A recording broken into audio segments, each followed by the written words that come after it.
Obama said, quote, "Sometimes I forget the magnitude of the recession."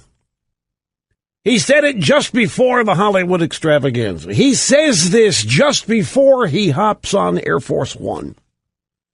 He says this after living in the White House for 3.5 years, after partying nonstop, after vacationing, after golfing as if he was a retired lottery winner in the Kennedy family.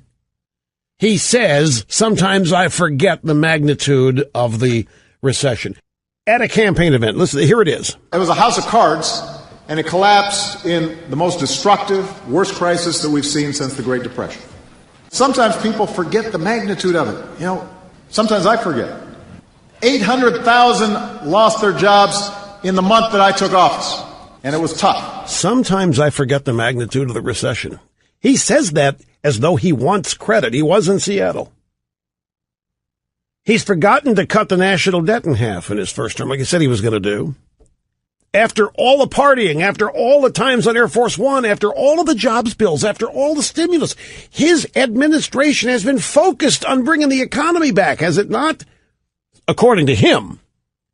According to him, the whole reason he was there has been to revitalize the U.S. economy for people. And he says, sometimes I forget the magnitude of the recession. He wants credit for this. I never forget it. I can't get it out of my mind. I bet most Americans have not forgotten the magnitude of the recession.